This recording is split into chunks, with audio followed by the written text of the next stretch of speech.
Alright guys, welcome back to Random Reflections, and today we're going on a bike ride. One of the really nice parts about living here in Raleigh is that we really do have a beautiful city, and because of the bike lanes and the pretty extensive greenway system and all of the sidewalks, it is a very bike-friendly city as well. So today we are going to explore part of the Rocky Branch Trail, which runs kind of from Meredith College through NC State down past Pullen Park. During our quarantine, I've been exploring a lot of these bike paths, mostly starting from Meredith College. There's one that runs past the Art Museum and goes all the way to Umstead if you are feeling like a haul. There's another one that takes you up by Crabtree Valley Mall. There's a secret McDonald's that you can find, which you should not stop at along the way from your bike ride, but which I may have done in the past at some point. Today, however, we are trying a brand new path that I have not done before, so here's hoping I don't get too lost along the way. Ever since I learned how to ride a bike as a kid, it's always been one of my favorite pastimes, mostly because it's exercise, which is good for you, but it's also fun, so it's not unbearable to do. It lets you go out and explore and find new places and see new things. Riding a bike has that sense of freedom that you could go anywhere and do anything with enough time, only using the power of your own two legs.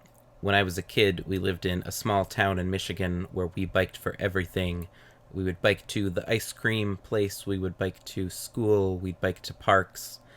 And one of my neighbors had a dirt bike field in their backyard, and we would bike in the dirt bike field, going over the ramps and feeling like hot shots, even though we were just kids who still had bells on their bikes.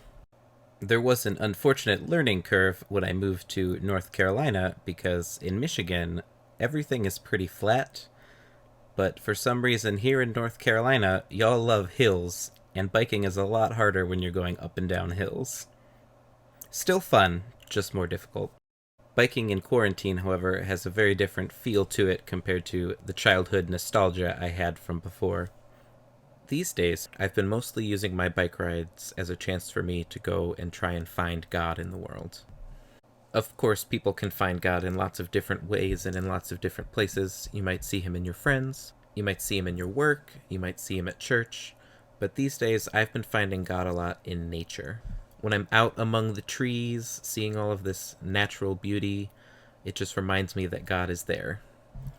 However, I do have to imagine that these days a lot of people are struggling to find God and are struggling to see where he is working in their lives. There's a lot of pain and suffering and anxiety in the world today, and it's totally understandable when that causes you to question God and question if he's there, if he really cares. But it's been making me think a lot about what does it mean to be faithful and what does it mean to be a good Catholic? Having faith doesn't mean that you don't have feelings. Just because you're faithful doesn't mean you are immune from feeling anxiety and from wondering where God is and from wondering if he cares. Having feelings like that is a natural part of being a human being. Even Jesus himself cried at the death of his friend, and even Jesus himself asked on the cross, my God, why have you forsaken me?" If Jesus is the perfect example of faith, then obviously having faith does not mean that we can't have questions and that we can't feel pain. Being a good Catholic and a faithful Christian just means that when you feel pain and when you are worried and when you are questioning, you don't give up. There's a big difference between asking, God, are you there, and saying, God, you are not there. Because the first says that you're still hoping for an answer and you still trust that someone might respond, but the second says that you've given up all hope. This did get a little heavier and a little deeper than I intended my pleasant bike ride to be, but above everything else, the most important part is just that you keep trying. Faith is just the conviction that God is there with you, even if you can't see him and even if you can't feel him. He is still there, and we know that. And it is the promise that if you keep looking, eventually you will always find him.